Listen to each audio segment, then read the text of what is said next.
Guys, we got a lot to get into. We really do.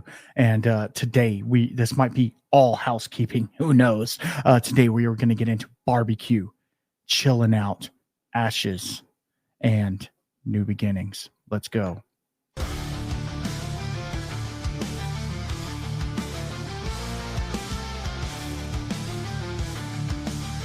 to the Whiskey Shaman Podcast.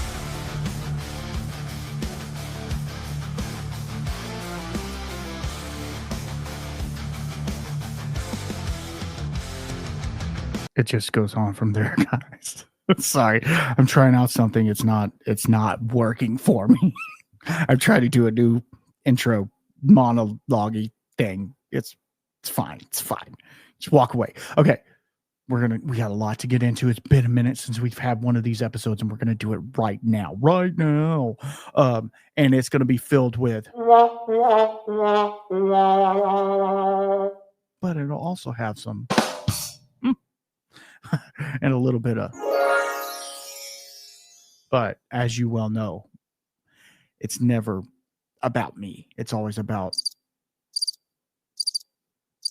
what's in the glass. So today, what I have in the glass, and I need to pour a little bit more, I have none other than Deer Hammer. Yeah, you guys know and love them. American Single Malt, 5-year-old, finished in blackberry mead barrels from Redstone Meadery. I already did a tasting video on this, so go check it out on my YouTubies. If you want to. You don't have to, but I will tell you, I just did that episode, but this will be released later. You know how I do. This is such an amazing drink, and I need an amazing drink to get into the stories that we're going to talk about. My wife just cut my hair, so I'm looking crispy as I can be. I appreciate y'all for being here.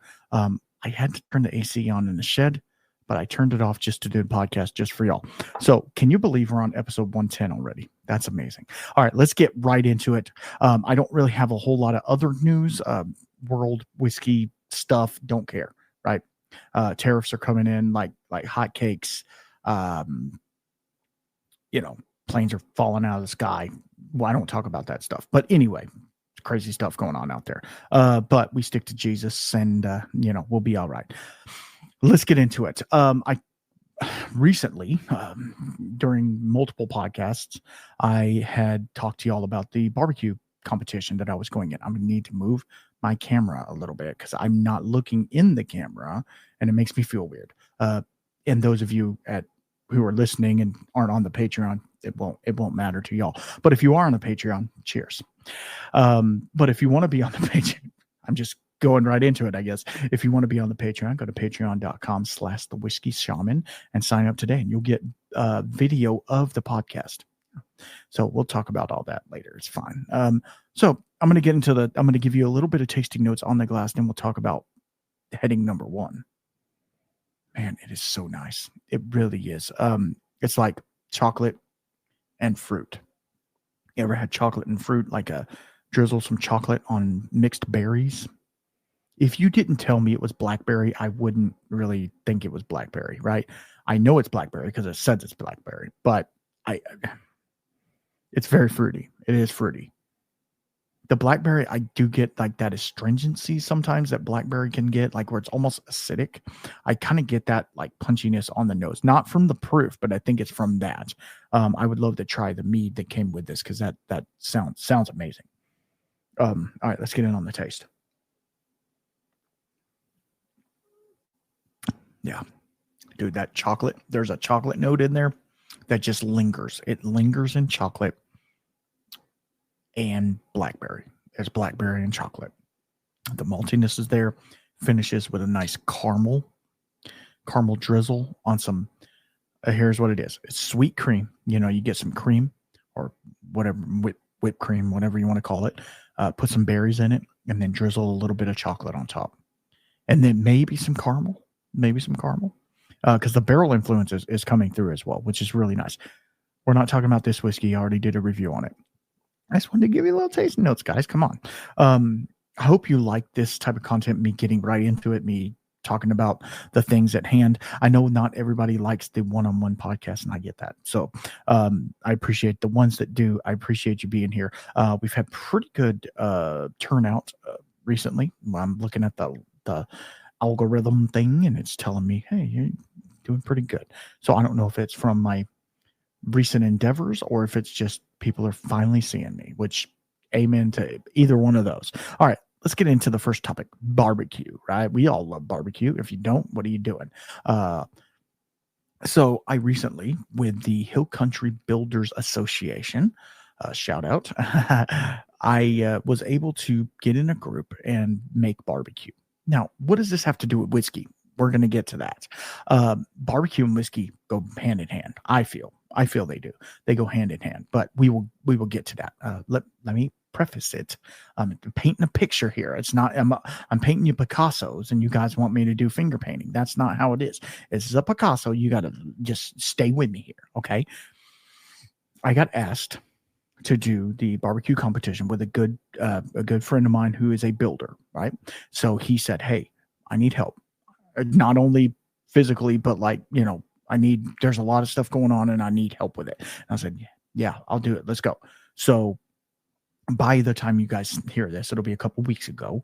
I went over there and I took Friday off because it started Friday at 11 is when we could start cooking things. Right. So, and the final judging was Saturday at 3 p.m. Okay. So keep that in mind. It's a little over 24-hour cook, right? Whatever, cook time. So when we first got there, there was a list of things that you could make, right? And the way we do barbecue in Central Texas is low and slow on an offset smoker. That's just what we do with post oak, right? Here's the other thing. The first thing I needed to get on the pit, which was my thing, was the chili. We're doing chili, okay? I've done chili before. We've talked about that in the past. Andalusia, right? Did chili cook off over there, won first place. So I had my big boy pants on, right? I did. Went into that thing thinking I was a badass. And then round 2 of the chili cook off, I didn't do as good. I blame it on the chemo, but you can blame it. Marshall blames it on just him being a better cook. So whatever, it's fine. Love Marshall for over at Rough Spirits. Go check him out as well. So this year they were like, you're the chili man. Go do the chili. I'm like, all right, cool. So I did a new style of chili, which I knew I shouldn't have done, right? Anytime you try a new recipe, it's never exactly what you want it to be, right? So I made the chili base with all the chilies and I put peppers and onions and all kinds of other stuff, and you have to chop it up really fine, put it in there, cook it for a long time. Okay. Did all that. And then I put a beer in it. That's what we do in Texas. We put beer in our thing. It does cook the alcohol off. So your kids aren't going to get drunk from drinking my chili. At Andalusia, I put some of their whiskey in it too. So it boils off for sure, because it's cooking for as long as possible. Well, what I did with all the meat, it had no meat in it, and they want it with meat, obviously.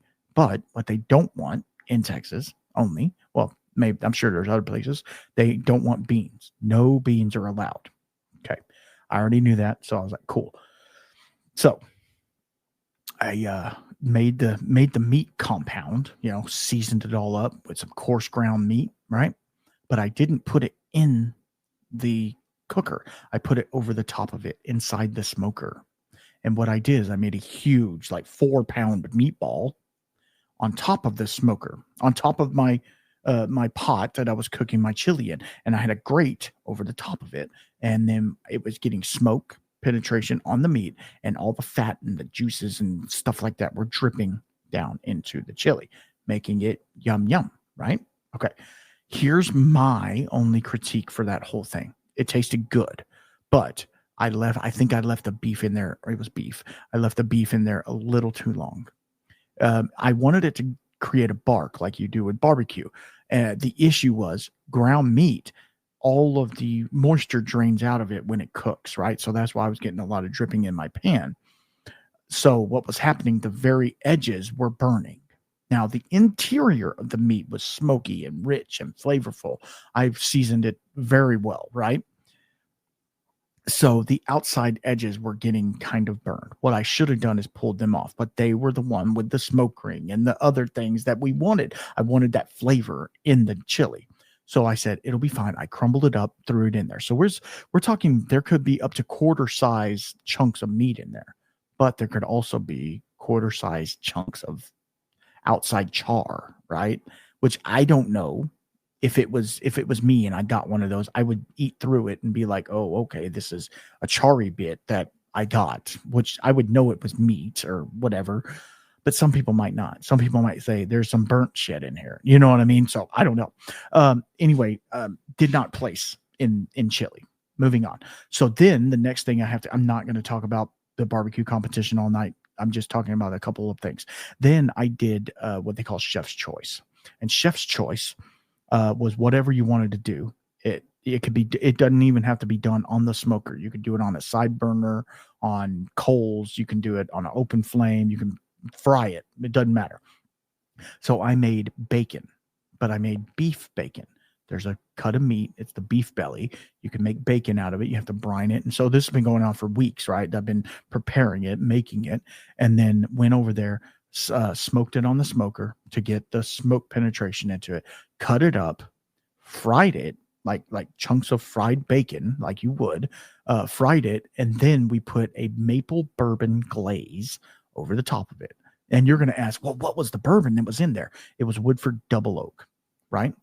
My buddy who was putting all this on, he made the glaze. It had so much butter and all the things in it, right? It was so good. Just the glaze itself was amazing, right? The Woodford really stood up because it was double oaked, right?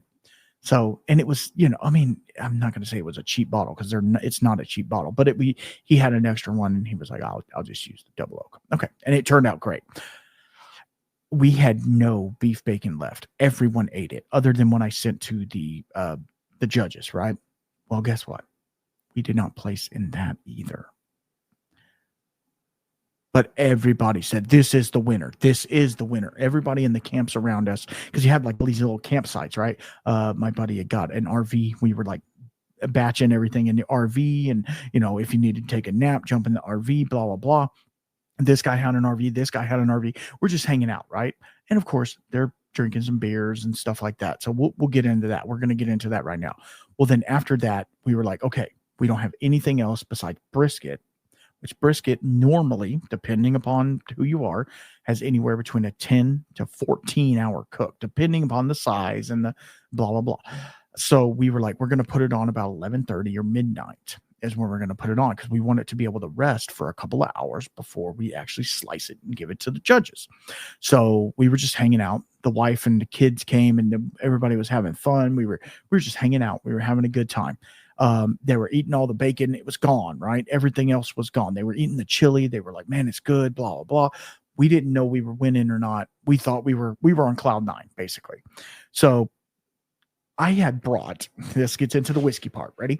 I had brought over 5 different whiskeys because somebody had said that we should do a whiskey tasting while we're there. And I was like, I got you, bro. That's my thing. I do the thing, right? So I did that. I brought over 5 different whiskeys. I'm going to tell you all the whiskeys that I brought over because I want you to see the diversity and the complexity that I put into this tasting. Okay. Put a pin in that. So the whiskeys that I brought over were a Texas whiskey. So it was Devil's River bourbon, just their baseline bourbon you can go buy at the store. They have pretty good distribution. Go check them out. They're doing amazing stuff. It is lighter profile. Everything I had on there was under 100 proof or right at 100 proof, right? It's because these people don't know whiskey. They don't know nothing about whiskey. I'm not trying to zing them with some cast strength whiskey, right? I'm trying to, not kill their palate, right? Well, then the next one that I got was JT Mellick rice whiskey, right? We've had Mia on the show. Amazing stuff, right? But I did their 95 proof one. Not their cast strength, they're 95 proof, which is super caramel, vanilla. It's super nice whiskey, right? Well, okay. Then the next one was Hard Truth. Again, another distillery we've had on the podcast. I did their sweet mash bourbon, which is 95 proof. You see where I'm going here? Everything is kind of the same profile. And then as a curveball, a little bit of a curveball, I threw in the few, they're out of Illinois, their Smashing Pumpkins edition, which was a bourbon whiskey that was watered down with tea from Billy Corgan from Smashing Pumpkins has a tea house. It was watered down with tea. Instead of using water, like they got a cast strength whiskey and they put tea in it to water it down. So is it whiskey? It's probably not considered, even though tea is just a steeping. I don't know the legal ramifications. It's probably a distilled spirit specialty. It doesn't matter. I love it. I think it has an amazing flavor. You get the tea, you get the whiskey. It's like a cocktail in the glass. It needs a little sweetness, obviously, if it's going to be a cocktail, but it's a cocktail in the glass. It's amazing. And I wanted people to try it because it was different, right? You don't see that too often. And then the last one that I did was the allocated pour, right? You always have a pour that's like, oh, you're not going to find this, was E.H. Taylor single barrel. All right. Retail should be about $70. Secondary market's about 500, right? So I thought it was a good baseline whiskey. It's 100 proof. So not going to burn everybody out, but it's pretty special, right? It's the first time I had it was then. So anyway, I wanted to share it with everybody because I knew I was with good company. So the night progresses and I'm like, hey, we're doing that tasting. I go outside and all the people from the supply house that I go to, I'm a plumber by trade, right? The supply house I go to, their guys were there. Everyone besides myself and my crew were schnockered. They were gone, children. They were, oh my God. They've been drinking beer since they got there, right? And beer does a thing to your body. It sneaks up on you. And then about 11:30 midnight, you're like, I've had a case of beer already. Good Lord. Because like, it just tastes like most people in Texas, they'll drink Miller Lite or we drink Lone Star Light, right? You drink that and it literally just tastes like water. And so you're getting a lot of water with it. So you don't think that the beer's hitting you, but it hit all of those people, literally everybody I was trying to do the tasting with. This gets into my story. Now we're getting into the story. So I had all this amazing whiskey and nobody had the ability to drink it. And I was like, oh, that's weird. Okay. So we had regrouped back in our trailer and I told all of my guys, the guys that were in that trailer and all the people from the company, I was like, okay, if y'all want to drink any of this, or if you want me to do a tasting, all right, bro, we just got a lot of work to do. It's a great, like everybody wanted an old fashioned. I was like, I brought stuff, obviously, as the whiskey guy, I brought stuff to make old fashions as well.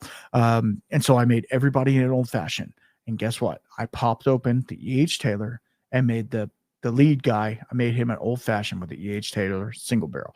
I know it might be sacrilege. It might, but I will tell you what, that was an amazing old fashioned. It was really good. Very basic, nothing fancy with it, right? Just some bitters and I used maple syrup, that type of thing. I did it very quick. We're in a RV at a barbecue competition. You're not going to get 5-star old fashions there. I'm not going to smoke it in a, I'm not going to do that. It's fine. I could have put it on the pit and smoked it. That would have been cool. Next year, that's what I'm going to do. I'm going to make smoked old fashions on the pit. Okay. Remind me of that in a year. So I did that. Everybody had a great little drink. And I was like, all right, I'm going to take the bottle now that it's open, right? Once you open an allocated bottle, it's open. It's not worth anything, blah, blah, blah. Not that I was going to resell it. Not that I was going to do that. It's just, there's some sort of FOMO or whatever you want to call it. It might not be FOMO, but there's something with an unopened allocated bottle, right? You're like, I don't know. Right. So there's something with that. And so I go outside and it's like, there's music playing. There is everybody's yelling and okay, what's going on? So I go to the trailer to the right of me because I know those guys are wanting to try some whiskey. And so I walk into the trailer.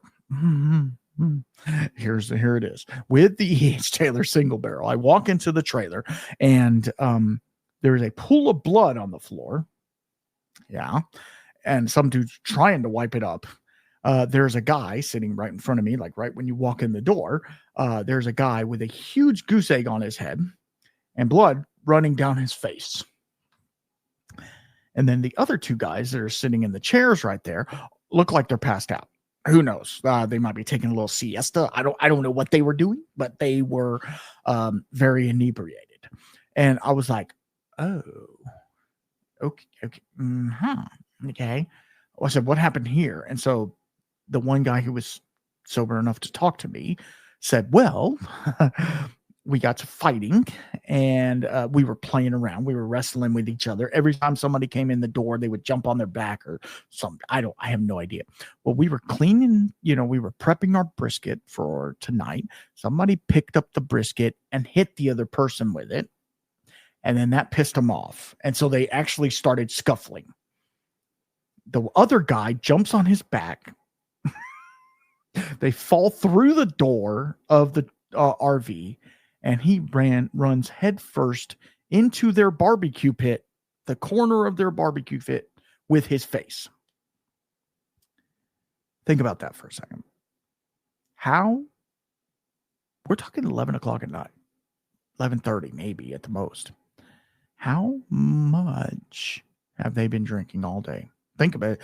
Think about that. What transpired? Because, like, and not to incriminate myself at all, but I've had times where I've had a lot to drink, right? That night, we're just having a good time, right? And never have I done, I've done stupid stuff, right? I'm not going to lie. You've heard about most of them, right? But I've never done something like that where I'm like fighting people. Like, there is different people, the way that they take alcohol is very different. So that to me was very sobering. At this point, I had one cocktail. That was it, right? At 11 o'clock at night, because I was busy. I was working, right? I cracked open a beer to put it in there, and I didn't pour all of it. So I had maybe, a quarter of that beer, whatever, because I didn't want to waste it. But that was like at 4:30 in the afternoon. So like totally stone cold sober at this point. And I'm like, okay, so no, we're not doing this. And he goes, hey, man, I'll take a drag to do with the blood. He's like, hey, man, I'll take a drag out of it. I said, okay. My better judgment says no, but I let him have a drink of it. Okay. Then I was like, peace out. Y'all need to go to bed or talk to Jesus or something. I got to go. So I left and I was like, holy crap, what just happened? Right. So moving on, I go to the other tent. All those guys are hanging out outside. They're having a good time. They have one of the traditional German style smokers, which is basically you have a big pit. And it has, the way they do it is they get like a culvert, like a metal culvert pipe, and they have rebar ran through it. And they literally put logs inside it, light those on fire, and then take those coals underneath the bottom and put them in their pit. So where you're not getting direct smoke from it, you're getting indirect heat.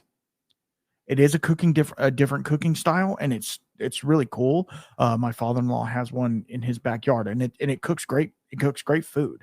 You don't get as much smoke on it though, right? So I went over there. They were tending fire. I passed the bottle around. Everybody's very gracious. Go inside, see the boss. He's in there.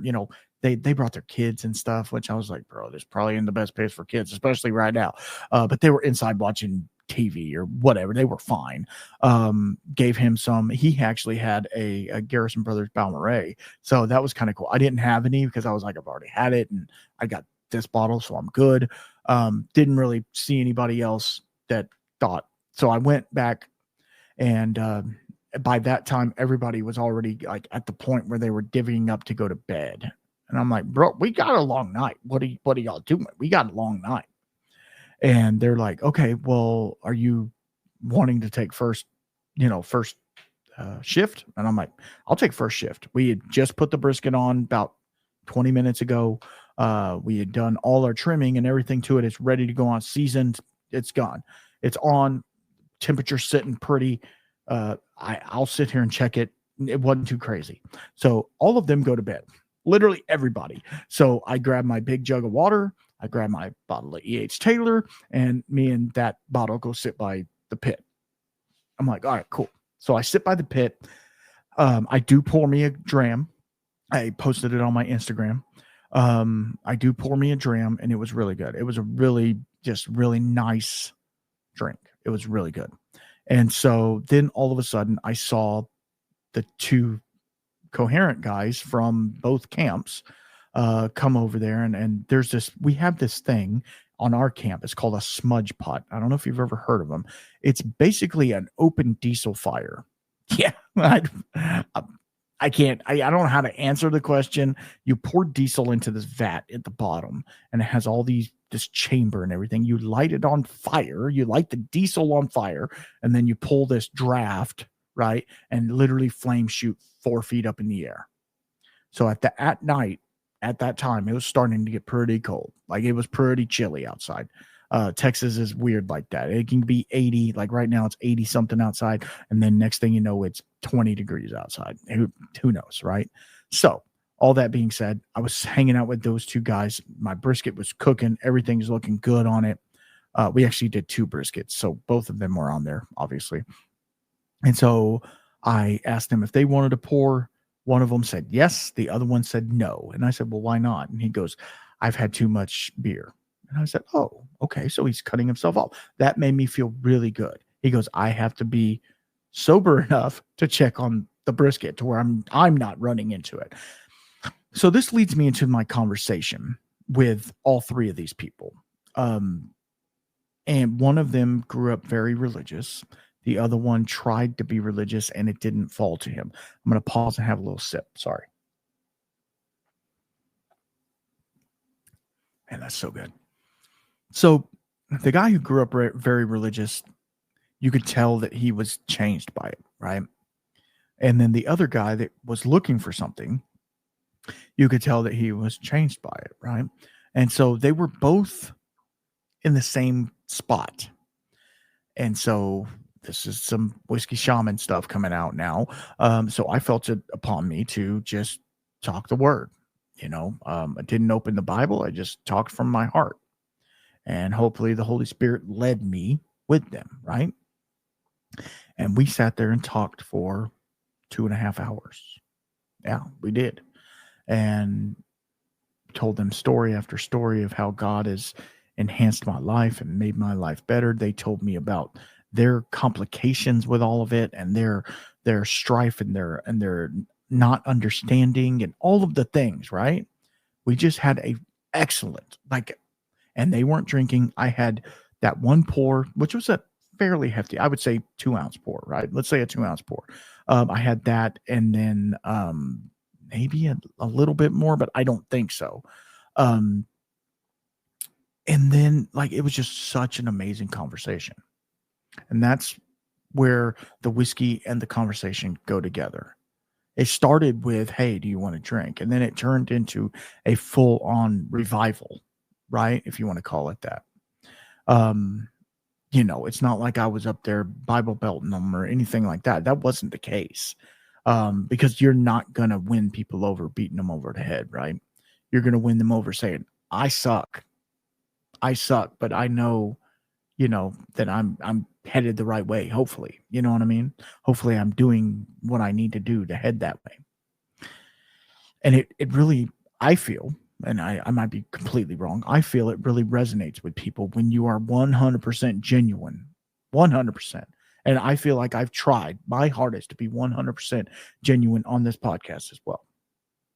And if you think so, please let me know with a 5-star review. No. Shameless plug, right? Shameless plug, like always, right? So that was so great. It was so great just to talk to those guys. And then the boss comes out of the trailer and he's like, hey, you're up. And I'm like, I look at the time and I'm like, bro, no, it's not time. Go back to bed. I got this, because we were in good conversation, right? I wasn't going to leave it. And so he's like, all right, peace out. And he went back to bed. So I stayed up for another hour and a half. Talking, and then they had to check meat, and once you leave the conversation, it's kind of hard to re-engage it sometimes. So I went and sat by the pit. I was getting a little hungry because I hadn't really ate, so I ate whatever was around. Some people were bringing food over, all night long. Just, here, try this. So I was eating a little bit, and then he comes outside and he's like, all right, bro, it's your time to bunk up. And I'm like, all right, cool. I look, and it's almost 5 o'clock in the morning. It's like 4:45 in the morning. And I'm like, what the hell? How did that? Again, good conversation. I did check the pit a couple times. It wasn't like I was neglecting it, but I did check the pit a couple of times. Luckily, when you have a good pit, I don't, it was the guy's, it was his pit, and it was an excellent pit. I threw maybe 2 logs on it all night. So anyway, So I went and bunked out. Well, when I bunked out, I have sleep apnea really bad. So I brought my CPAP because, like a true warrior would, right? I need a plug and I need some water, So I put a hook up, which I had already hooked it up beforehand. I lay down, don't even take my boots off because I know I got like a 2-hour nap and then we're back at it. So turn my CPAP on and it won't turn on. I'm like, what the heck? Why is it so cold in here? They don't have we're in somebody's, they don't have RV park spots, so there's no power. So they were running off a generator. Well, the generator died. The generator ran out of power. So we're running off the 12 volt, right? So you had light, but it would not run my CPAP. And I'm like, all right. So we just snored tonight, I guess. So I set my alarm for 6:15, and slept for 2 hours or whatever. Got up, ran it all over again, started all over again. So I'm gonna speed this up a little bit because we still have quite a bit to get into. Sorry, I'm very sorry. So we ended up doing the brisket. We did ribs and chicken, and my wife came and she did Dutch oven, which was amazing. Everybody loved it. We had another fellow come and he did beans because beans are separate than chili, right? It's a whole different category. We did margarita. We did Bloody Mary. I tried to do a whiskey margarita, a whiskey Rita, or whatever you want. It wasn't great. I didn't have the right tools for it. I can work on it and maybe make it next year. But all that being said, we went to the comp and we ended up getting third place. Yes, out of 40 different teams and some of them professional, third place in chicken. How? I don't know. It was excellent chicken. Don't get me wrong. It was excellent. But how did we get that? I have no idea. Just tasted good, I guess. And then we got sixth place in brisket, which brisket's the hard one because everybody and their mother does brisket. In Texas, that's what brisket is king, right? Brisket is king. And to get sixth place in brisket, that's a big deal. Out of 40 teams, that's a huge deal. Huge deal. Obviously, I would have liked to been up a little higher, right? Obviously, we all would. But sixth place, that gives us a lot of room to move forward. And we did do this last year as well, and we are up from that. So we are getting better at making brisket, if that makes sense. Didn't really place in anything else, which kind of sucks. So we got to like revamp some stuff for next year. But it was so much fun. The E.H. Taylor single barrel was a huge hit. I came back after I was done and there was a little over a quarter of a bottle left. Yeah, so everybody enjoyed it quite a bit. So it was a great time. I can't wait to do it again. So what whiskey would you choose if you were barbecuing? That's my question to you. And then now let's move on to the next thing. Wrong one, sorry. All right. I'm going to stop right here and I'm going to tell you about our sponsor. Yeah, I'm going to tell you about our sponsor. That is none other than Texas Whiskey Festival. Yeah, the Texas Whiskey Festival is going April 12th at the Star Hill Ranch in Bee Cave, Texas, about 15 minutes away from Austin, at a really cool, like old-timey looking town. Yeah, it's kind of weird. It's a makeshift, like Old West town, and they set up anywhere between 30 and 40. We haven't got the final count on all the distilleries that are coming. You won't know that till day of, right? You don't know until you see the whites of their eyes. There'll be 30 to 40 different Texas-based distilleries and only Texas-based distilleries there. They're going to be pouring their wares for you. They have a VIP section to where you can get in an hour earlier. You get a cigar. You get a special pour from some of these distilleries. They do just for VIP. You get meal tickets, all kinds of stuff. So go try and find a VIP section, one if you can. So if you are planning a trip to Texas, why not plan it around April 12th, right? That way you can go to the Texas Whiskey Festival. Some of the best Texas whiskeys, the best Texas whiskeys in the world will be there. Everybody from Balcones to Iron Root to Andalusia to Still Austin, all of those guys will be there, and much, much more. And they also have food vendors and they have other people selling Glen Karens and all kinds of stuff. It's a lot of fun. And at the end of the night, they do giveaways. I actually won one of their raffles, which was like 9 bottles of whiskey. It's a really fun, and a lot of it goes to support local. Something is itching me in my shirt. I'm very sorry. A lot of it goes to support local charities and stuff as well. So April 12th, Star Hill Ranch. Be there, be squared. TexasWhiskeyFestival.com. Go get your tickets today. All right, moving on. Thank you. I know. Let's chill. Are you ready to chill? I think we need some chill music. How about that? Let's do some chill music. There we go. We got some chill music in the background. I want to talk to you about the opportunity I got recently. Mhm. I did. I got asked to be okay. Let me preface this. About 5 months ago, I sent samples, Texas whiskey samples, to a podcast known as the Chill Filtered Podcast, right? Boy, the Chill Filtered Podcast. I sent over some samples, and they said, "Yeah, we'll review them or whatever. It's fine." Well, I understand. I get busy. I have samples back there I need to go through as well. Dylan, I promise I'm getting to the 2XO samples soon. Hopefully tomorrow. Anyway, long story. He sent over all of the 2XOs. Yeah, all of them for me to go through, and I haven't done it yet. Anyway, so I totally understand why they hadn't got to it. So I just asked them about it. I messaged them, and they were like, "Hey, even better than that, why don't you come on the podcast and explain to us about Texas whiskey and about all of these drams that you sent over?" And I was like, I'd be honored to. These guys have been doing it for a long time. They got 340 different episodes out. They do some really cool stuff. So I will have them linked down below.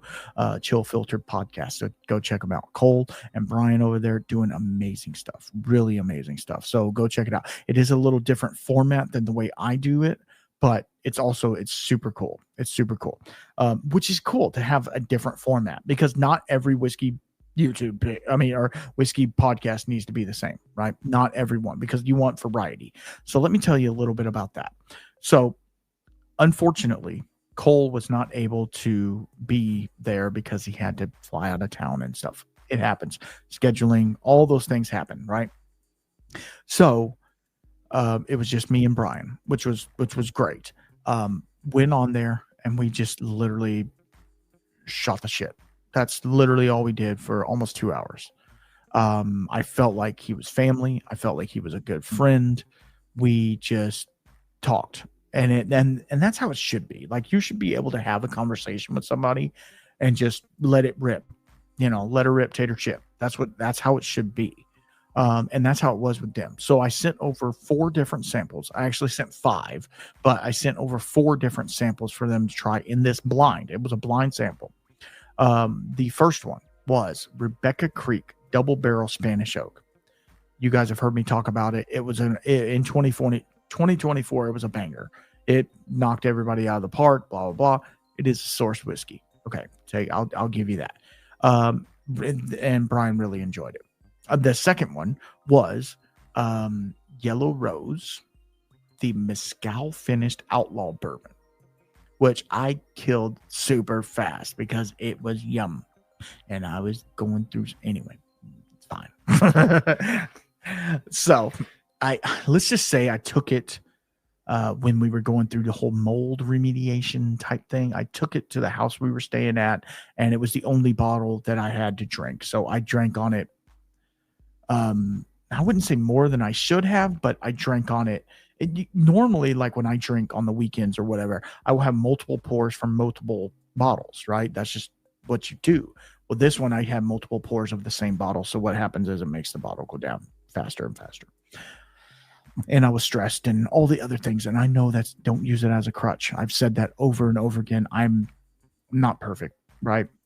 It tasted very well, and it was helping what I thought was helping, but it actually wasn't. Anyway, we'll get it.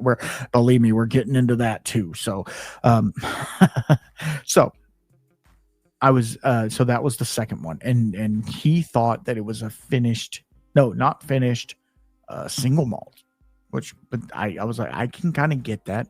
Then the third one was unbent from the Bent Distilling, their straight malt whiskey. So it's 60% malt, 35% corn. So it's a kind of a strange, or was it wheat? Anyway, doesn't matter.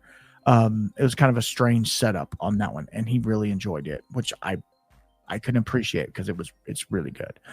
Then the last one, this is the one that kind of turned him, was Real Spirits, the Distiller's Edition, which the Distiller's Edition has 85% malt, right? Because all their stuff has to be malt, and then one barrel was 15% corn, one barrel was 15% wheat, one barrel was 15% rye, right? So what they did is they just put all those 3 barrels together and made what they call the distillers. I actually have it right here, a small version. I'm going to show you guys. This is the malt, and this is just literally, this is the distiller's edition. Sorry. Yeah, this is a straight malt whiskey made with malted barley, corn, rye, and wheat. So it's 15% corn, 15% rye, 15% wheat, because they use the mash tuns from Real Ale. Sorry.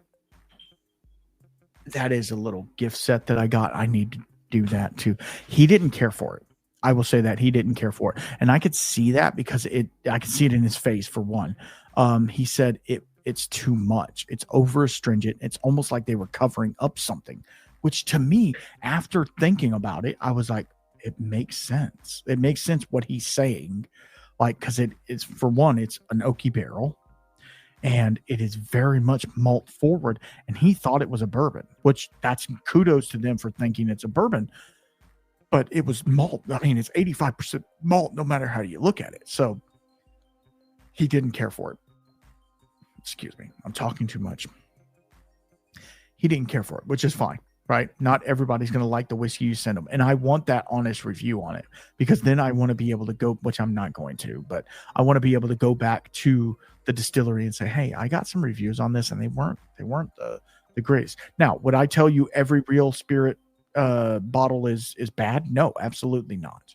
I would not say that. The Phoenix Rising, that one was really nice. It was really nice, but it was a malt whiskey, right? And you know what you're getting into. This one is trying to be something it's not supposed to be. I don't know. I drank through the bottle and I thought it was okay, but my palate is more akin to Texas whiskey, right? Whereas he's from Tucson, actually. And I know he's had his fair share of Texas whiskey, but like some of these get weird and get funky, and they get, there's some stuff going in, and using a 250 gallon pot, you don't get a whole lot of leg room for hearts. So, I don't know. I'm not making excuses for Real Spirits, because, it shows in the bottle. And if somebody doesn't like it, they don't like it. And that's fine. And I don't downgrade what Brian was saying, because I feel I could feel the same way with it. You know what I mean? It's not my favorite Texas whiskey. I'll just say that right now. I feel like that Phoenix Rising was much better to me, but take that for what it is. So I got to hang out with them. We talked about being a girl dad. If any of you out there are girl dads, you're going to know exactly what I'm talking about. And that'll be at the end of our show. We'll talk about that for a minute. But the cool thing with what they do over the Chill Filtered podcast is they deep dive into the whiskey. And he spent a lot of time on each sample, which most people are like, yeah, it's good, it's bad, I hate it, I love it, I don't want anything to do with it. Mm-hmm. But he gave it everything a fair shake. Obviously, he liked some more than others. Fine, totally fine. He liked the Rebecca Creek and the Unbent better than the other two, and that's fine. That's fine. like I told them, I said, I'm going to send you another sample pack that y'all can go through, and it'll really showcase Texas whiskey. I want to throw some Iron Root in there, some Iron Root, some Still Austin Blue Corn, maybe. That'd be tasty. Or he actually had got a bottle of the Still Austin Rye that is finished in Madeira cast. And I'm like, how'd you get that? Because that's distillery only, brother. Anyway, he got him one. Anyway, so it was an amazing time, and I cannot thank them enough for having me on. And I will praise them for a long time for this, because it was just a lot of fun, and hanging out with whiskey people is really cool. And and I opened their bottle. Yeah, this is big news. They did a single barrel pick of Found North. Yeah, they did a single barrel pick of it. It was so good. So good. And it's something interesting that they did with it, though. And I did a full review of it already. It's out. Go check it out. They took a new American oak barrel, right? One that you would put any whiskey in, right? And what they did is they had staves from a French oak barrel, and they lit them on fire and charred and toasted that barrel with those staves, giving it a very different profile. It's not smoky like you would think. You would think you would get some of that smoke penetration into the wood. It's not that. It's not smoky at all. Don't think of it as smoky. It is rich, deep, dark. It's very good. If you want, I can get you a sample of it. I know a guy, right? Anyway, it was so cool. It was so cool to hang out with whiskey people doing different things, right? Just doing something different. These guys are professionals at whiskey podcasting. So much so that I was like, not critiquing. I don't want you to think I was critiquing them on their stuff, but like I was like, hey, you're still recording. I can see it. You're still, it says the little ticker up there is still recording. And then I'll get in. It'll be a rant, and then we'll get into something else. But so they use StreamYard as their recording software, which is the same software I use.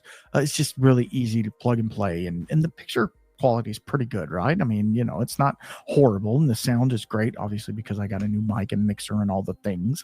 But one of the things that StreamYard did is they royally screwed me.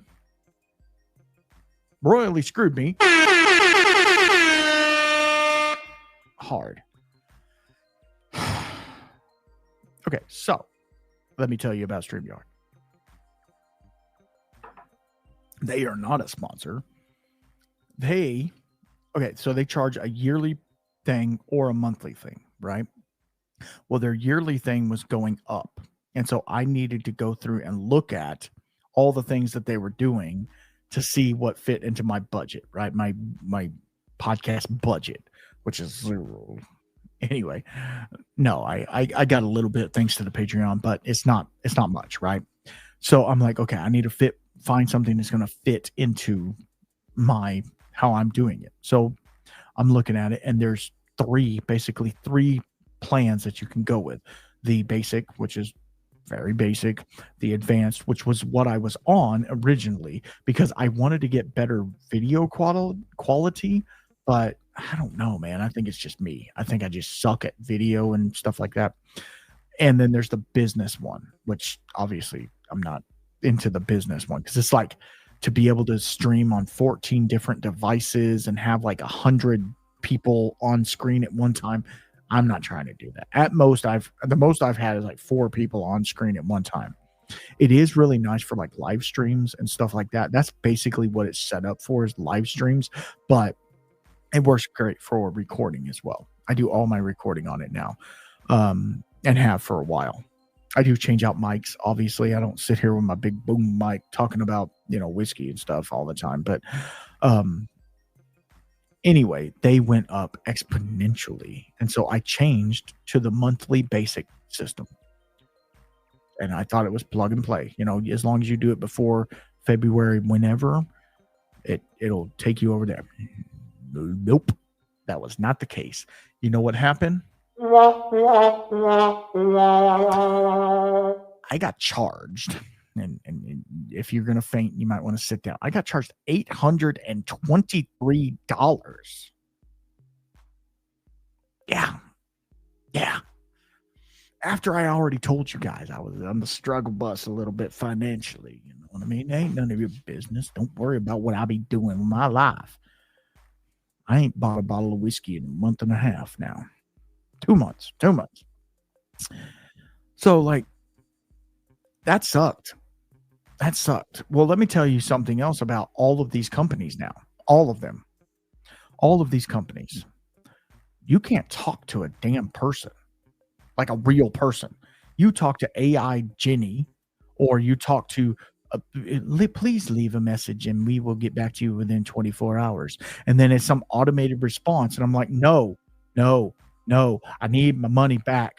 Here is my plan. It shows on the thing I'm on the monthly plan for like whatever amount of money, not $823 or whatever it was. It doesn't matter. Over $800. And I'm like, that hit hard, dude. Obviously, that hit hard. Anytime somebody dings your account for $800, it dings so hard that I thought I was going to have to turn it off. Like, just freaking have the bank call it back, which is too late now. I can't do it now, which sucks.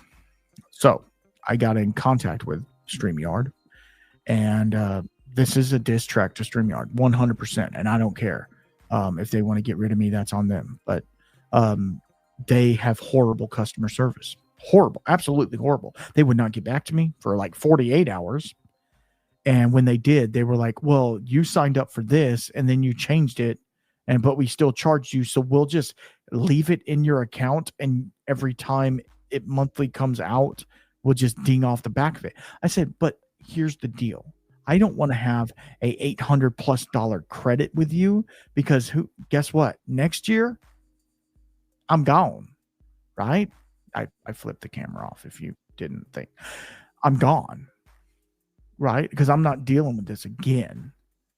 I said, I need my money back in full, minus the 1 month that I've already should have paid for. They couldn't do that. They don't know how to do that. I'm like, let me tell you something. Now we're talking about my money, right? Now you're talking about my money. So daddy's about to get a little angry. When you take money from me and you don't, that is theft. If it's theft of services, right? You have not fulfilled your part of the deal. And it says, well, you changed your plan. So what we'll do is we'll just, every month when it comes out, we'll just take it off of the credit that you have. And I said, if you can take money out of my account, you can put that damn money back in my account, minus the 1 month.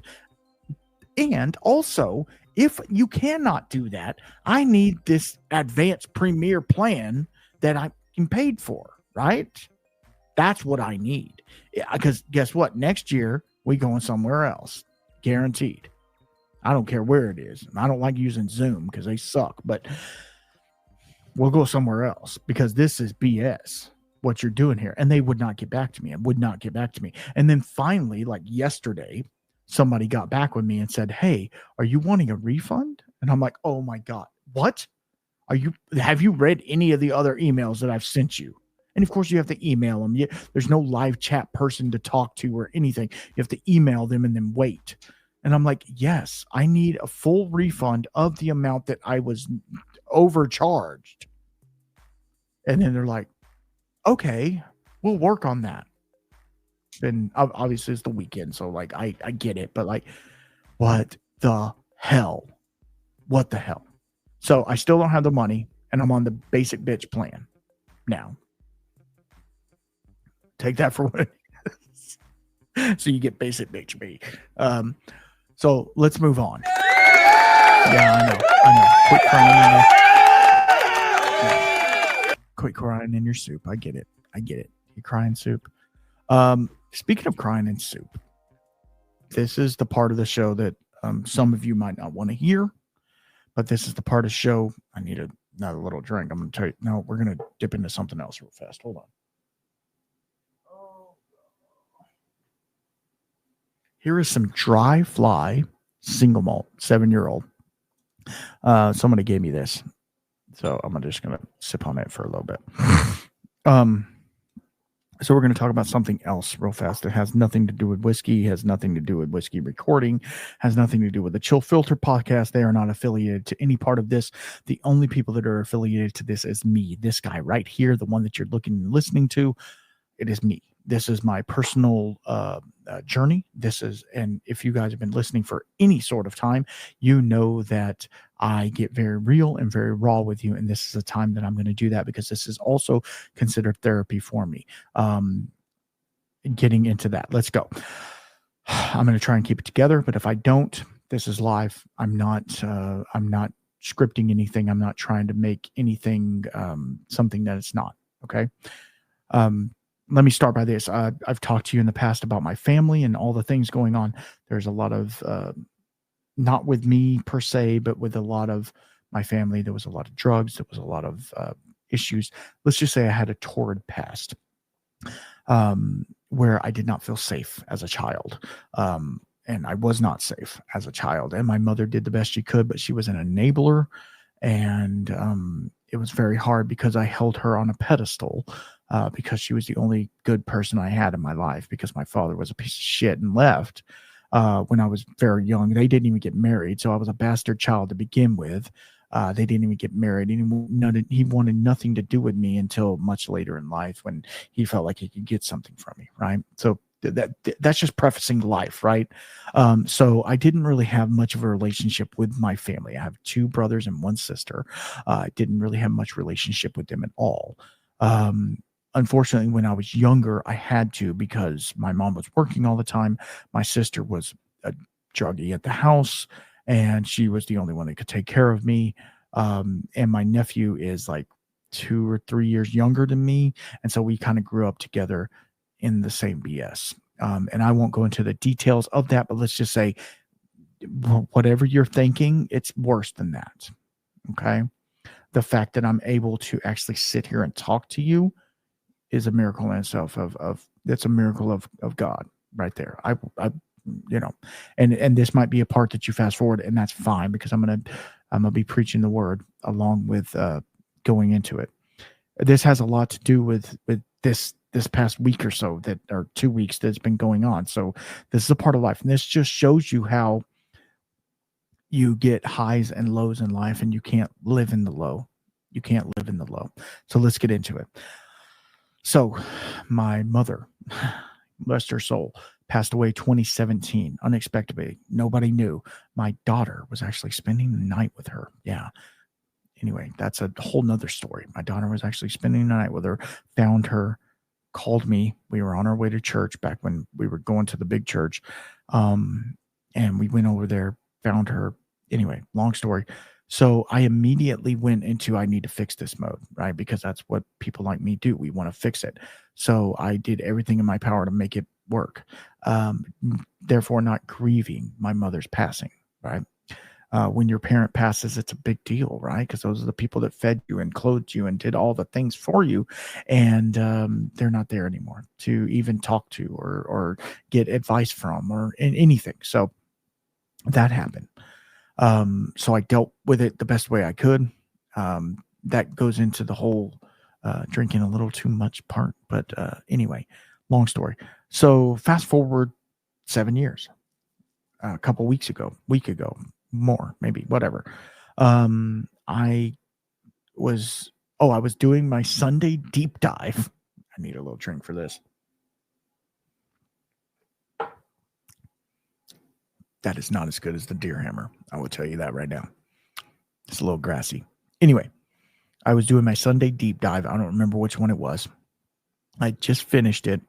I type everything out, and then I copy paste it to Facebook, Instagram, whatever. If you don't know my Sunday deep dive, I do it on Instagram and Facebook and TikTok and all the things on Sunday night. So I was doing that, and then I saw there was a bunch of responses on some of my posts, and they were from my sister. And I was like, okay, what is this? I haven't had contact with her for 7 years at least. And they were basically insane replies to posts that I did like almost a year ago, some of them. She responded to people's response to the post. Like, this is psychotic behavior that she was doing. Like, I did one where I was in Round Mountain. I think we talked about that on another podcast. I went to Round Mountain Distilling and drank some of their rum, and I was having a good time. We were with family. It was a good day. Somebody else posted on that, like, hey, I need to try that. She responded to what he said and basically said, maybe you can talk sense into him. If he was a Christian, he would get in touch with me. I need mom's ashes. That's where the ashes part comes in. Ready? So I then, doing further deep diving into what had happened, she went on 15 different posts and was berating me, just belittling me, saying I wasn't a Christian, saying I wasn't a good brother, saying that I was a piece of shit, saying all of these things, and saying that I won't even let her have mom's ashes, which we had her cremated, obviously. Wouldn't have let her have mom's ashes, wouldn't let her blah, blah, blah, blah, blah, like on and on and on. Well, then I noticed there was a direct message from her that said, I'm paraphrasing a little bit here, Randy, all of my family called me Randy. I need mom's ashes. I need some of mom's ashes. I want to put them at grandma's, which would be my mom's mom, at her gravesite, which for one is illegal. You can't dig up a grave that's already there. But anyway, that's none of my thing. And she had her phone number there. But then this is within 30 minutes. She literally went 12 different times and blasted me. I mean, literally blasted on Facebook, right? Who's on Facebook, right? She blasted me. And I'm like, what? So it hit me. It hit me hard. I'm not going to lie. It hit me hard because I'm like, you're supposed to be my sister.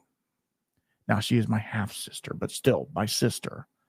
And you're doing this. And why didn't you come to me 7 fucking years ago, right? Asking for these ashes. I had them. I paid for, which I'm not talking about who paid for what and blah, blah, blah, blah, blah. I don't care. The thing that she cared about back then was my mother had a car that I paid for, and she wanted the title to it. Yeah. She wanted the title to it so that she could have the car. So I went grieving 2 days after my mother had passed away. Grieving, went to the courthouse and signed the title over to her because I'm a people pleaser. I don't want to rock the boat at all. And I don't need the car. I don't have nothing to do with the car. And she evidently needed a car. That's the manipulation factor that's there. So during that Sunday night, I responded to her post and I basically said, I'm not going to let your reign of abuse continue with me. Blah, blah, blah. I said a number of things that I don't regret at all.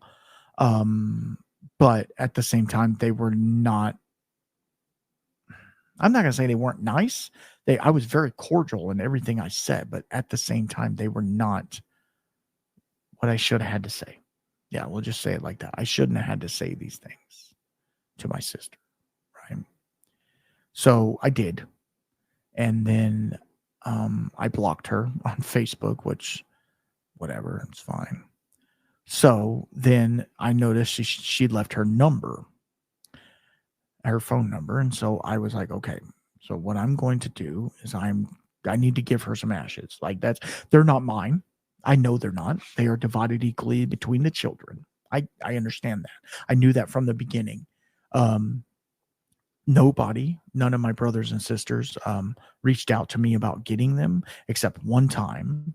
My sister had her, I guess was her boyfriend, I don't know, reach out to me on Facebook, which is the crackhead central. And I don't know this guy, never seen him before in my life. He's saying, hey, man, I need Miss Martha's ashes. What? Who are you? Hey, I was told to tell you. What? I'm like, if somebody in my family wants ashes, they need to come to me directly. It's the same link. I've had the same phone number for almost 30 years. Like, come on. Don't be a dumbass, right? And this was probably 3 years into it. So, then when she's berating me, I forgot to say this part, and then I'll get off, and then we'll move on to a different topic. But um, in that time, my brothers both were heavily influenced in drugs, like bad, and my one brother went to prison multiple times for selling drugs in school zones, being gang affiliated, all the things, right? He did his time. He came out. He did 15 hard years in Huntsville, Texas, which is it's a level three penitentiary. He did 15 years there. And when he got out, he wanted to have a relationship with me. And I had already started a family and stuff like that. And I said, he got out right after my mother passed away. And I said, here's the deal. I don't want to say that I don't want a relationship with you because obviously we're family, but we need to come at this in a different way. Like it's not just, oh, I'm out. Come on, let's hang out. No, like we're gonna have sit down talks, you and I, for a while, and I'm gonna see if you're stable enough to be around my family because you guys are fucking crazy. I'm sorry. I'm sorry about my language, but you guys are crazy. And I don't want that. I don't want the people that you guys hang around with to influence my children or to possibly do something to them or kidnap them or there's no telling. There is literally no telling what would happen. And so I made it a point to take my family and myself away from that because I don't want any of it in my life. Now, in doing that, you do turn people away. And I understand that. I get all of those situations. And do I have some regret? Yes, because they're family. I don't want to turn away family, right? I wouldn't do that. But at the same time, sometimes you have to. As a grown-ass man, I have to be like, you are not a good role model for me because they're much older than me. My youngest brother was like 12 years older than me. So I'll be 45 this year. So think about this. These people are in their 60s still on the pipe. So what had happened, my younger brother, the one closer to me, he was a meth head for forever. And so much that he was picking skin out and because he thought he had worms in his body and shit like that. I'm not trying to get into details, but he developed cancer, which you guys well know that's near and dear to my heart, right? He developed cancer and it got bad. I didn't know how bad because I wasn't in contact with him. And then my other brother, who was the one that was in prison and tried to have a relationship with me, I told him, I said, I don't know if this is going to happen. Like, I really don't. I will meet with you personally, but please know that I will be carrying if I meet with you. And he goes, you don't trust me? I said, do I have a reason to trust you? Of course not. I don't trust you. Just because you're blood, that doesn't mean I trust you. And so I think that kind of turned him away. So he ended up getting brain cancer. Yeah. And before I knew it, I had been messaging him back and forth, just kind of talking. He was saying that he was getting with this girl and they was having a great life, all the things. And I was congratulating him and, said, hey, I'm proud of you, like I'm proud that you're, getting straight and doing all the things. Well, he had brain cancer and passed away. Yeah.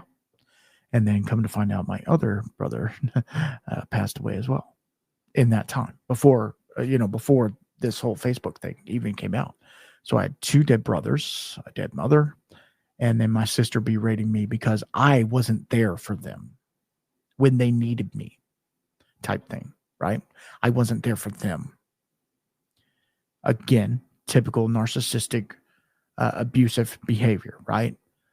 Where were you when I was sitting in chemo, right? We've all now, my sister had breast cancer twice, actually. It's an epidemic. It's literally everybody's going to have it. Anyway, I'm not trying to be Debbie Downer, but it is a horrible disease that people don't need at all. Yeah, it's just eat right, do the right thing. Anyway, and I was trying not to be bitter about it, right? I was trying not to be like, where were you when I needed you? But because I had a good support system with my wife and my family that I have, right? I had a great support system. A lot of that support system is listening right now. You know what I mean? They were there for me when my true blood family, which blood is only skin deep, right? Blood is only skin deep. Just because we have the same mother doesn't mean that we're the same people, because we're not at all. And so she berated me over and over again. And I was like, I'm not going to stand for your abuse. Right. So I said, what's your address? I texted her and said, what's your address? She gave me her address. And I did the hardest thing that I've probably had to do in my life. Yeah. I thought I was doing good. I had to dole out my mom's ashes and take my part. Because I hadn't dealt with it. Obviously, they were still in the original box that I got from the crematorium.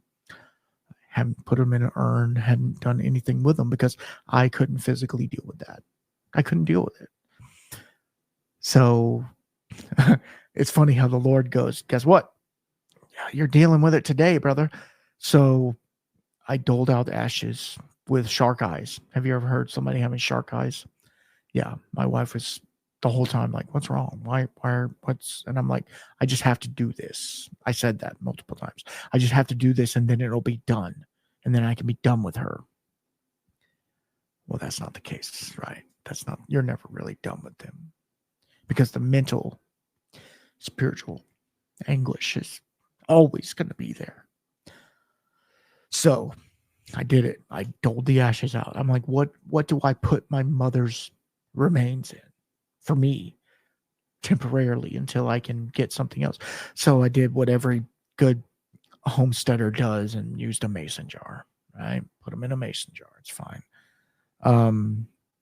I'm making light of it, obviously, but I did that. I did the thing, and then I mailed the rest of to my sister. And then once I verified that she had got them, I wrote her a lengthy text. And I basically told her everything that I thought, not belittling, not berating, not being harsh, not hurting her, trying to hurt her feelings, but just understanding that, like, you are a broken person that is breaking me. And you are doing this because you are abusive. And I'm not going to stand for it. This is not a part of life. And I'm sorry, guys, this isn't whiskey related at all. I'm very sorry for that. But like, this is life. This is real shit happening. So like, I said all those things. And then I was actually recording a podcast that night. Yeah, I mean, life goes on, right? You know, life goes on. Kids are in sports and doing things, and they got a podcast to do. So I got to man up and do the podcast. And it's funny how we can flip those switches real fast. We can do this and do this thing. Well, during the podcast, I'm not going to tell you guys who it was. It was a great podcast. You need to go check it out. And if you don't know which one it is, it doesn't matter because you shouldn't be able to tell which one it is. During that podcast, I said, you know, and at the end I said, I'm blocking this number. Do not ever try to contact me again, blah, blah, blah. She said, do I not even get a chance to respond? Now, I should have been like, delete, blam, done, right? But I didn't. And you know why? Because a piece of me wanted to hear her response. Call it sadomasochistic, or I guess not sadomasochistic, just call it masochism, call it whatever. I wanted to know what was going on. And so I let her respond and finished luckily she didn't respond in time for the podcast.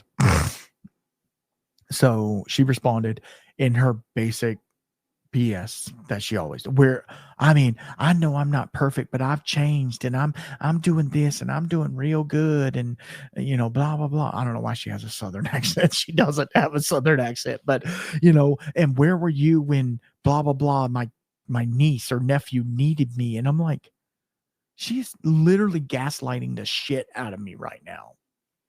And so it was a lengthy text, right? It was, you know, I had to scroll down. It was one of those scroll down texts where you're like, oh God, somebody wrote a book, right? Because I wrote her a book. So it was rightfully so. She got the chance to rebuttal because that's what a Christian man does, right? Let somebody say how they feel before they, like, you say your part, let them say their part, and then you finish it up.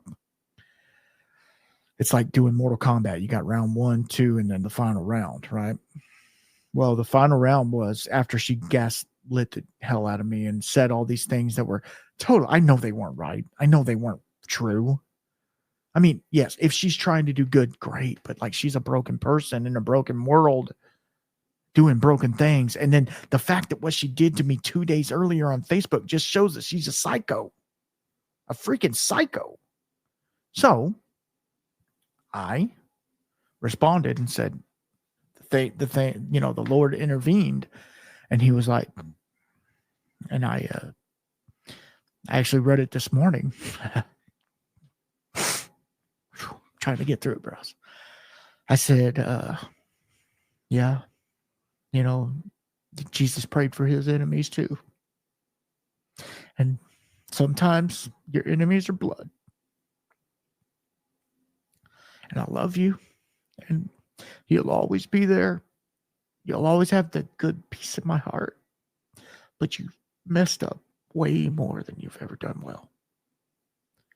And I can't be around that. I can't let you take this advantage of me. I can't let you put me right back in that same place. That little boy on the well, you know what I mean? That little boy looking for something. That little boy so scared, afraid. Right. I can't do that again. So, I love you. I always will. You're my family. But family isn't just blood. Family is there for you. Family loves you no matter what. And I love her no matter what. But guess what? When you're maliciously trying to hurt me, because drug-induced or not, when you're maliciously trying to hurt me, that's when I have to turn away. Again, I opened that door that much. And guess what? You see this. So, I told her all the things. And I said, and it was very short. And I said, this is my last correspondence with you. I will be blocking this number. I hope that you were able to find peace. And I hope that the Lord is able to bring you that peace. And if you don't know the Lord, I hope you find him. Because that is the only way we're getting out of this alive. We're not getting out of it alive. That's the only way you're going to get out of this. And I deleted it. I deleted her contact. Or not contact, but I blocked the number and deleted the whole text message. And as soon as I did that, I felt a weight lifted. Obviously, it still affects me a little bit, right? It's going to. Because it's hard. It's hard shit. This is stuff that nobody talks about, right? This is therapy, right? Like, she hurt me, and she knew she was hurting me, and she kept doing it on purpose. That is not somebody who loves you. That is not somebody who wants to have a relationship with you.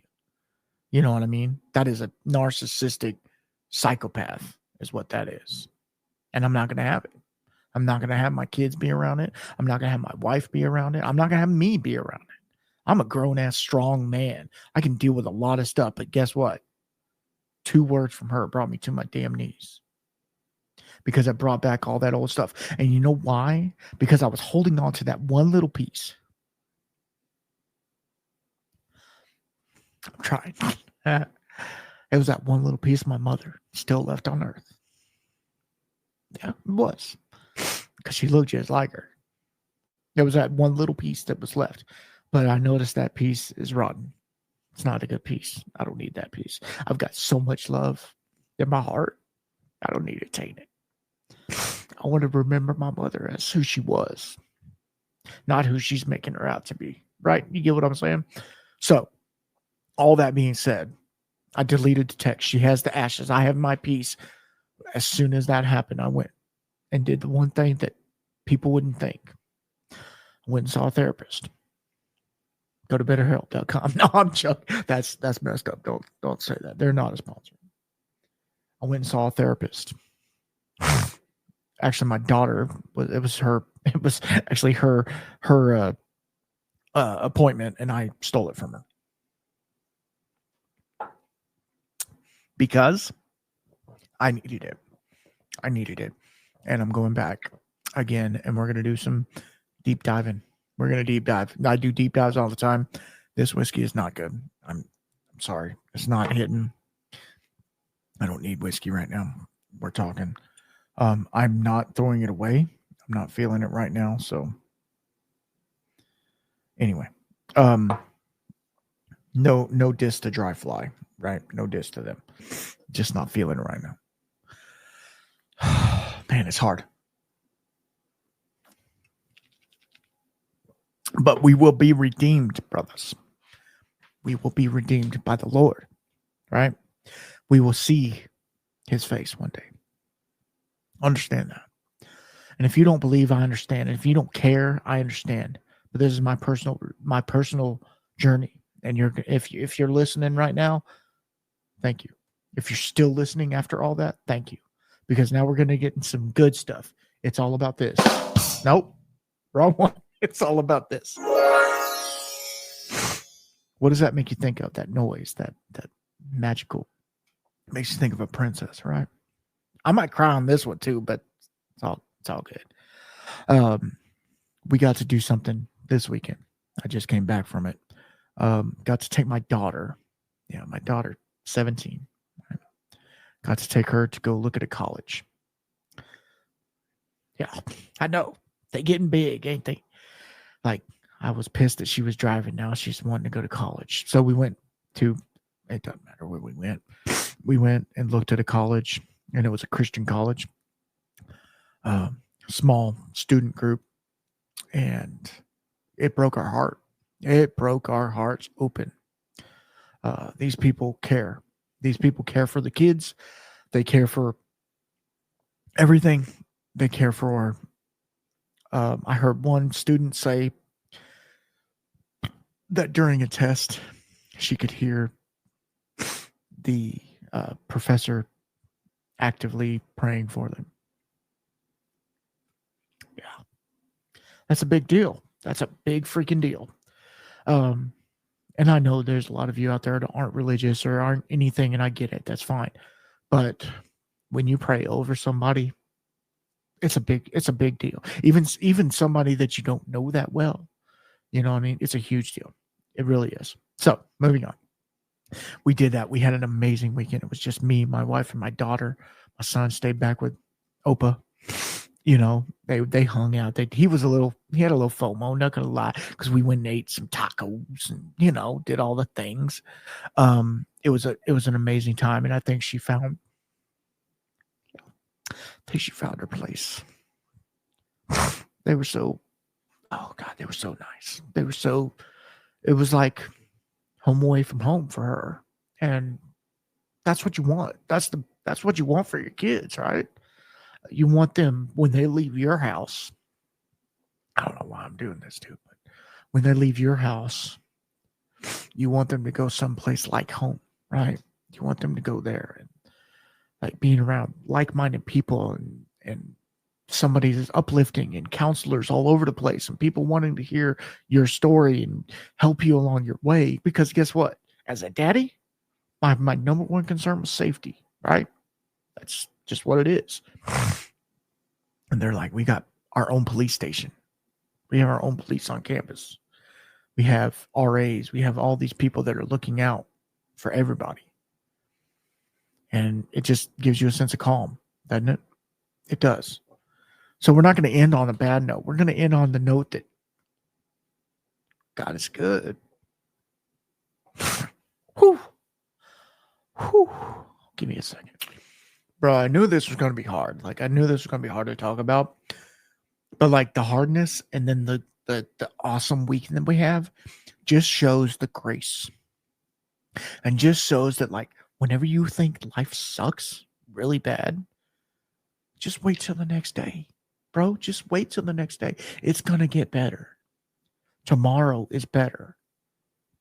And so I want to offer this to anybody who's not feeling themselves.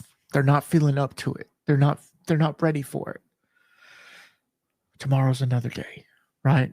Even if you're not religious, I get that. But tomorrow's another day. Today is not your final day on this earth, right? Tomorrow there is another day, and it's brighter and it's better for you. And just understanding that it's not about what's in the glass. It's not about anything about the whiskey. It has nothing to do with the whiskey. It has to do with your relationships with yourself, with your family, and with your creator. And that's all it is at the end of the day. whiskey is a catalyst to get to do a thing. It's fun. Whiskey's fun. Don't get me wrong, it's fun. I enjoy it. Obviously, I wouldn't have 110 podcasts, YouTube channel, level 3 whiskey sommelier if I didn't like whiskey a little bit, right? We wouldn't be talking right now if I didn't like whiskey a little bit, but it's not about whiskey at all. Life is not about that. There's so much more to life than anything that you have. Anything that you set your eyes on is not, it's not that. It's not that. It's above that. It's all about relationships and about meeting people's needs and praying for your enemies. You know how hard it is to pray for your enemy? Somebody that you despise. Somebody that you don't want anything to do with. Somebody that if you were in the situation that you would take their life. But you have to pray for them. Pray for those enemies. Jesus said it on the Sermon on the Mount. Jesus himself said it. So I ain't going to go back on what he said. How hard is it, though? How hard is it to pray for an enemy? Somebody who's maliciously coming after you. Somebody who wants you dead, or wants you hurt, or wants you crying. Right? How hard is it to turn and say, you know what, I pray for you. And I'm sorry. I'm sorry that you had this bad experience in your life. And I pray that gets healed in you. I pray that you find peace and understanding and love. Because that's the thing. We all want love, right? We all want acceptance in this world. We all want the things that this world can provide. But yet what? The one thing is, we are not of this world, guys. We are not of this world. We preach to a higher calling. I know. I'm sorry. I'm sorry if this ain't your jam. But guess what? It is what it is, brother. The Holy Spirit's going to do what he does. I ain't going to get in his way. And I think if more people did what, and I'm not trying to be a martyr. I'm not trying to be one of those people at all. I fail every day, all day, every day. It's a constant battle to keep from just failing. But if I can sit up here and talk to you guys, I don't care if 2 people listen to this, bro. I don't. There will be 2 people listen to it, me especially, and I know hopefully one other person will listen to it. You know who you are. I don't care if 2 people listen to this, but if somebody gets something from the words I say and it helps them the slightest bit, I did my job. I did my job as a man. I did my job as a human. People don't think about being a human, right? But I also did my job as a Christian. And those are the only jobs I have. This world's not my own, right? We need to be in the world, but not of the world, right? There you go. So I'm going to leave you with this thought. We're not going to leave it like that. My daughter's doing amazing things. She's moving up in life. Think about when you're on the road and you're passing people all day. Think about the kid. Think about the family that's in that car next to you that you're pissed off about. Think about that. Think that could be my daughter. Just think about being nice. Think about loving each other. Save the whiskey for the house. All right? Save it for the house. Just saying. Whew. It got a little. I'm done.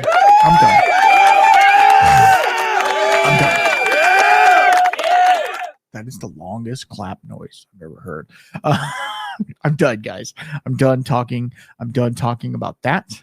It is over. We're done. There might be a prequel, a later episode that will have some more BS that I bring up in all of the therapy sessions and stuff like that. But I'm so excited for the fact that I was able to present this episode to you because this is from the heart. And I love barbecue.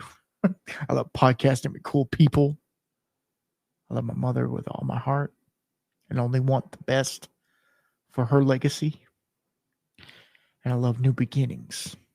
I really do. I love new beginnings. I love the ability to go forward and move forward and keep pushing. Even though we want to hold back, even though we want to hold people back and hold them with us and keep them with us, you can't. You have to let people go. And that's spiritual. And that's very shamanesque, if you will.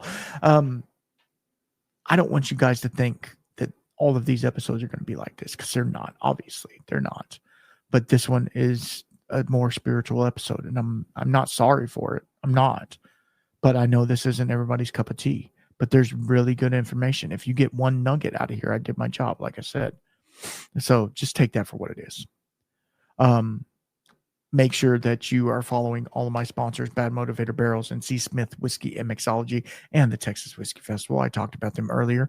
Go find you some Deer Hammer. It's an amazing whiskey. I'm going to dive into that a little bit later. I'm going to go drink some water, calm down a little bit, because we got a little heated, and that's cool. I'm glad we did. But y'all be good. Be nice to each other. Drink water. Drink a lot of water. Say your prayers. No. Don't end on that, right? Y'all be good. And until next time, keep your spirits up. And I mean it. I mean it. Keep your spirits up. Tomorrow's another day. Peace.